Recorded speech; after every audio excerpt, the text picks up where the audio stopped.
Welcome to part 2 of this interview.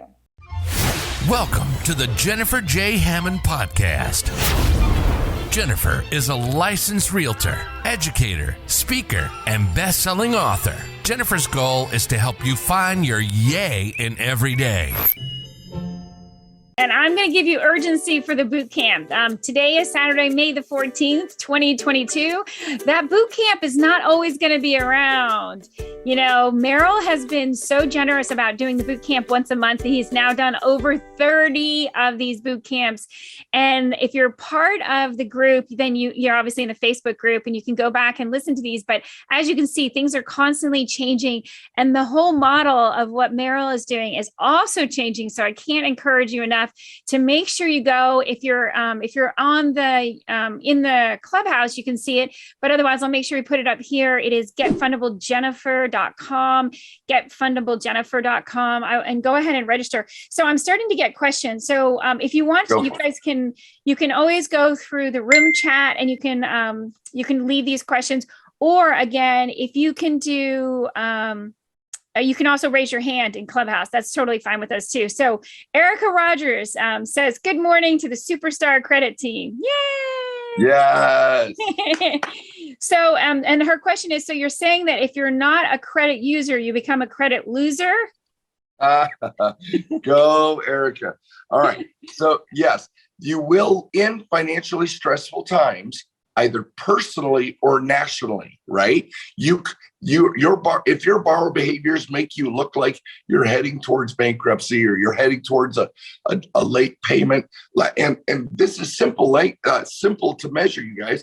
Let's say you've been for a year, you've been paying on time, and then you pay on the 5th, and then you pay on the 10th, and then you pay on time, and then you pay on the 20th, and then pay on time.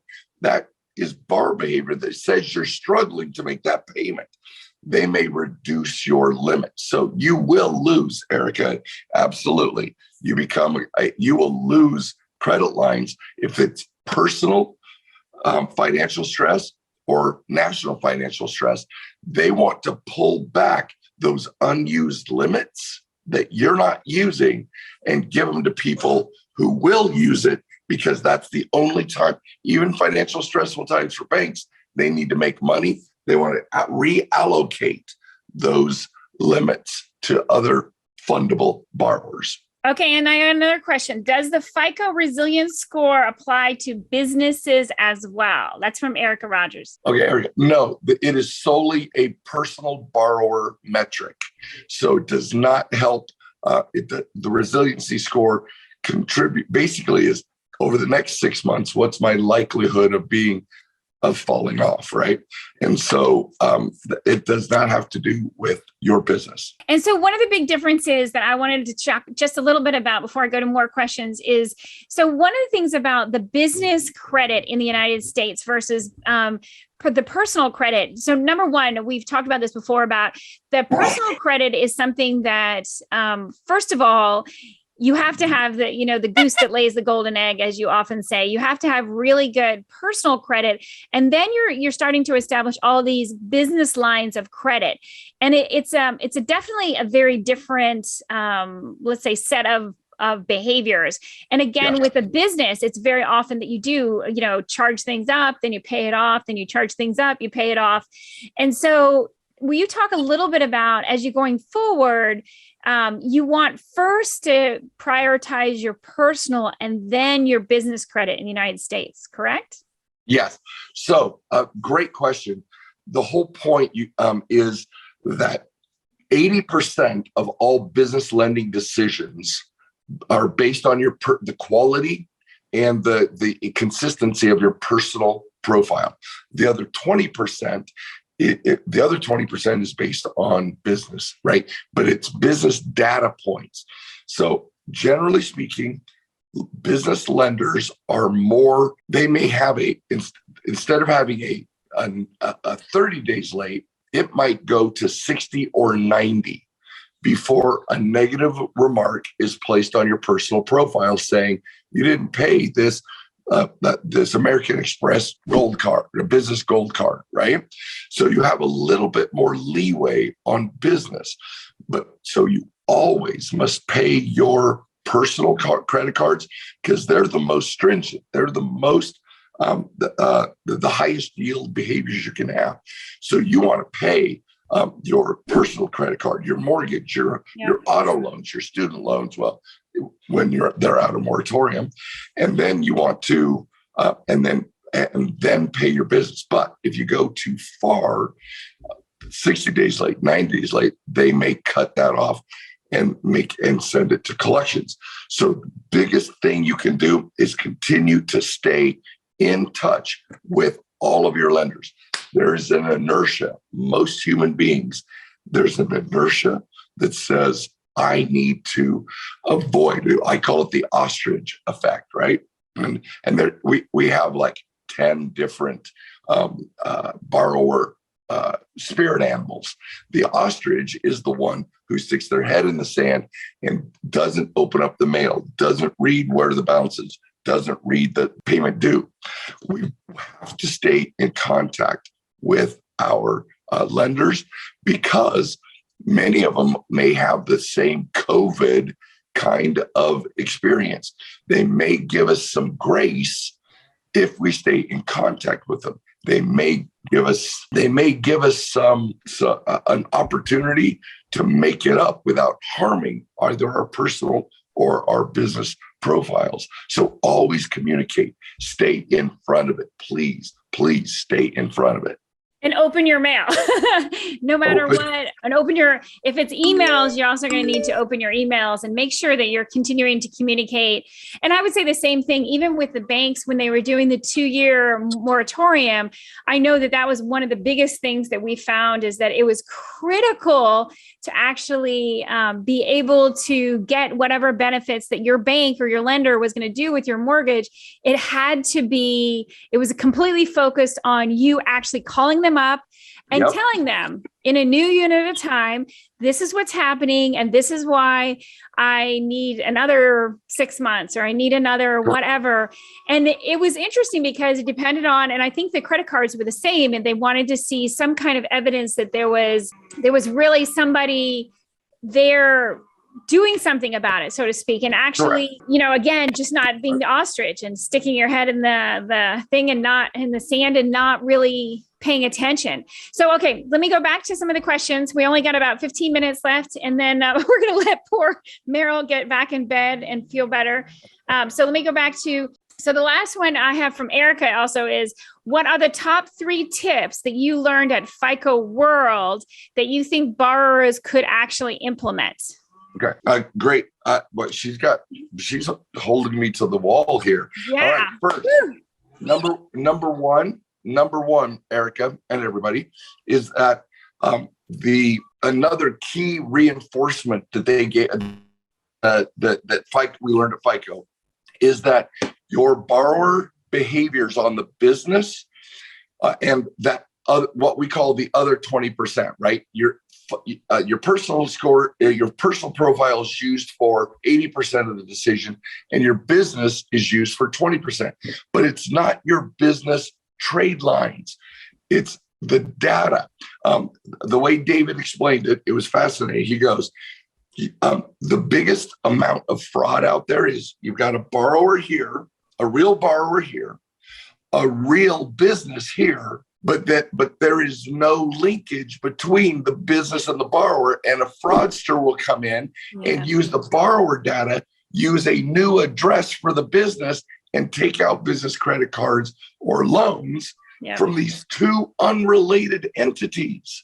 So for us to protect ourselves, you need to make sure that you can go to each of the bureaus, Dun & Bradstreet business bureaus, Dun & Bradstreet, Experian, and Equifax. Order your business credit reports and find out what are the addresses, what's the business code, the SIC code, the NAICS code. You got to know what a lender is going to be seeing. So, Erica, first thing is order your business credit reports. Now, you can go to nav.com, NAV.com, and get a version of those 3 reports, but be very careful. They're the Credit Karma of business. They're in the business of selling loans and getting referral fees. Most of the credit instruments on NAV report to your personal profile. So I'm telling you how to get through the minefield. Go to NAV. It's a great way to get all three of your business, and you'll get your SPSS score. But don't go get credit instruments from there, because they will report to your personal and ruin. So number one, get your damn data. Find out what's been going on behind your back. Number two is what we've already shared, is that if we're going into financially stressful times, you want to charge up and pay down and go further and further and further, or closer and closer to the limit. Never more than 90%, but charge it up, but pay it off. Do not carry balances past 20%, as we talk about in the boot camp. Never carry balances past 20%, because now you're a risky borrower, and they'll just keep lowering that limit. So charge it up, pay it down. If you can hit that 90-95% mark over the course of 3 months or so, it's going to, and because they want to see it paid down. They will leave your credit limits alone if you're the bullseye borrower, if you're the individual who's actually getting, making them money. And some people say, yeah, but Merrill, how do they make money off of that? Because if I'm paying it off, they love what we call swipes. Every time you swipe that credit card, every time you put it into a form online, they're making 3 to 5% from the merchants, and that's how they make their money. So they will not lower a limit. If you're you're the perfect risk. You pay it off every month, but you charge it all the way up. You're the perfect swiper, right? And we want to make sure that is. So those are the two big ones. It is keep charging. The third one eludes me. I'm trying to think. Well, the resiliency score is understanding what your resiliency score is, kind of what I would think, maybe. Yeah. At least in this case, your resiliency score, watch it goes from green, yellow, red. All right. Green, yellow, red. And green is right around 55 and 55 and higher. And so it's opposite of the FICO score. The lower, the better, I believe. Yeah. Lower, the better. And so what we want to do, Erica, is you want to take a look at your FICO score and look at your resiliency score and look at the indicators. They even tell you the borrower behaviors. You have too much debt. Well, it could be because you bought a brand new car and it's the only thing you have, right? So, I know. We'll do a hybrid off the resiliency score. Bank 6 months worth of payments for your credit accounts. That's what you want to do. Thank you, Erica. That we want to bank 6 months. I prefer a year. I coach my clients on a year. You need at least 3 months minimum. Get to 3 months, then get to 6 months. And then, if you can, get to a year. Bank whatever your credit costs are. So take how much you charge and make sure that you have enough to live off of for at least 6 months, starting with 3. They love to see that you have reserves. I think that's definitely a very, very important part of your borrower behavior, shall we say. Absolutely. Absolutely. So we only have a couple minutes left, and I was going to see if there's any other questions. Feel free to raise your hand or message me, and we're happy to answer any questions that you have about business credit or about personal credit. So let's go ahead and do a quick overview, just so that people who have never met you before, talk a little bit about the boot camp and why, for somebody who is wanting to do business in the United States, or someone who is just wanting to start a business and doesn't understand how to get, $1 million, $2 million, millions and millions of dollars of business lines of credit. Millions of dollars. All right. So first things first, you have to have good credit, a good credit profile, a fundable personal credit profile to get business bank funding. So talk about, like, even if somebody is from Canada, and what if they don't have any, because they live in Canada, they don't have any personal credit in the United States? How will that affect their business lines of credit? Okay, so you won't be able to get any in the United States. Now you can get them in Canada because FICO's in Canada, and so is Equifax, which is the main bureau in Canada. But the bottom line for us is that our personal profiles drive everything. And so you have to build a business in a country, you have to have personal credit in that country. If you're in Australia, if you want to build a business in Australia, now, if you're an international conglomerate, you can get business credit in the United States and then use that credit in Australia. But to get credit from an Australian bank, you have to have a profile. FICO does not cross international borders because their algorithms and the legal means to measure your borrower behaviors are different in different countries. So you've got to build profiles in each country that you might want to be in. So just out of curiosity, would it be helpful for someone who lives in Canada who wants to start a business in the United States? Would it be helpful to buy real estate, even a rental property? Hey, what a great idea. I should turn your audience on to a great real estate investor trainer. That's weird. But yes, but the mortgage company, you will need to have the fundamentals to be able to pass Fannie Freddie guidelines, right? Yeah. Which means you're going to have a profile in the United States, but buying real estate personally and then deeding it or quit claiming it to your business, I give it 2 thumbs up. 2 thumbs up. I was going to say that's probably one of the best ones I thought would be really helpful for someone who is trying to establish business lines of credit. Yeah, absolutely. Absolutely. Because now you've got assets in the United States, which is also part of that. Even if they don't ask to secure it with real estate, they love knowing that you have, again, it's part of that resiliency, right? It's part of that resiliency. Yeah. And I think it's important. I'm sorry, I cut you off as you were continuing. So talk a little bit about the boot camp. What happens at the boot camp? Okay. So the boot camp is 30 plus strategies in 2 days, a Friday and a Saturday. And in June, it's the 3rd and the 4th, 3rd and the 4th of June, Friday and Saturday. And we go through all the business criteria to help you have a fundable personal profile and a fundable business profile. If you go to getfundablejennifer.com, just scroll down, 6 to 8 inches and just read some of the reviews. People just like you are blown away, just completely blown away about what landmines they now are aware of that they can avoid.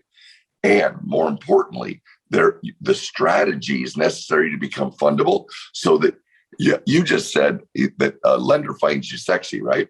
I like to use the term where you speak the lender's love language. Right. We want to speak the lender's love language. And that love language is a little complex. It's a huge algorithm.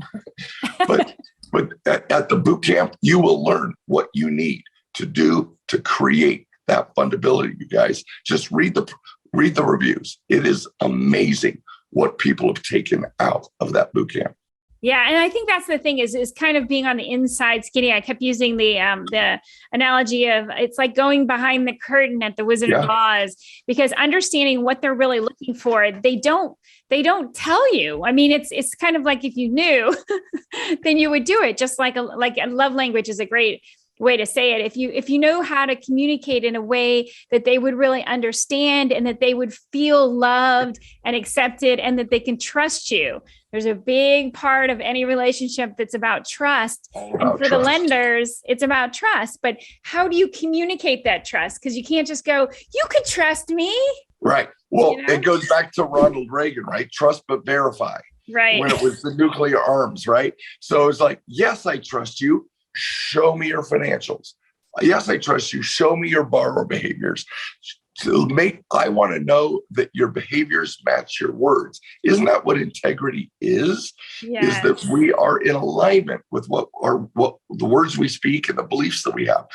We cover all of that in the boot camp, you guys. I mean, literally, it's an inside out experience of aligning yourself with new powerful beliefs, and those beliefs drive your borrower behaviors, and that makes you fundable.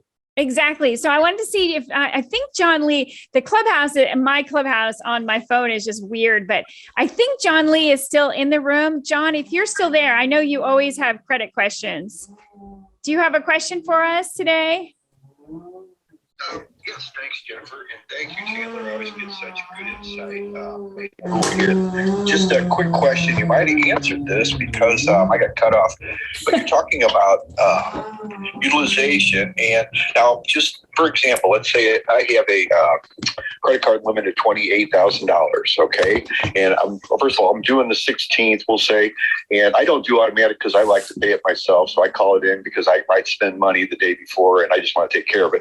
But if I understand this right, you're saying that with the utilization, if I have a $28,000 limit, I should charge maybe $25,000 a month and then pay it off each month. Is that how I'm going to keep it, or will I lose that?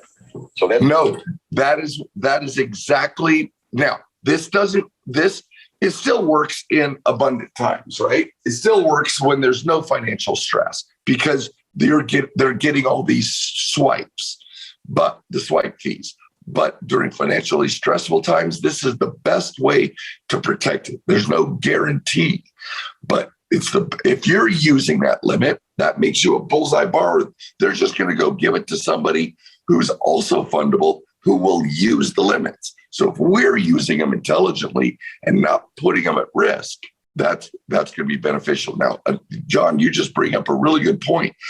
You need to start all of this now, you guys, because they usually say with negative GDP through 2 quarters means a recession. We've had 1 quarter with negative GDP. So we have 90 days to start training the algorithm to do this now. Charge it up, pay it down, John. But thank you for triggering my memory on that. We need to start now. You can't start when the recession's already in swing. They're going to have, they may have already put us on the green list, the yellow list, or the red list, or the black list in order to lower limits, close accounts, et cetera. So start now with these strategies, guys. Thank you, John. Yeah, that's a great question, John. Thank you. Thank you. And I know we're at 9:00 and I always respect your time. And thank you, Merrill. I am so grateful. As you know, I always want you to say yay. I don't know if your voice will do it, but as we I'll do it. For you, Jennifer, I will do it. Let's do the yay and say, we're always looking for the silver lining, especially with funding and in this crazy world. And obviously I want you to get better, but let's end with the yay. Okay. You got it. 3, 2, 1. Yay! Yay! We got also. Hi, I'm Jack Canfield. You may know me as the co-author of the Chicken Soup for the Soul series. And if you want more help in getting from where you are to where you want to be, I want to encourage you to listen to the Jennifer Hammond Show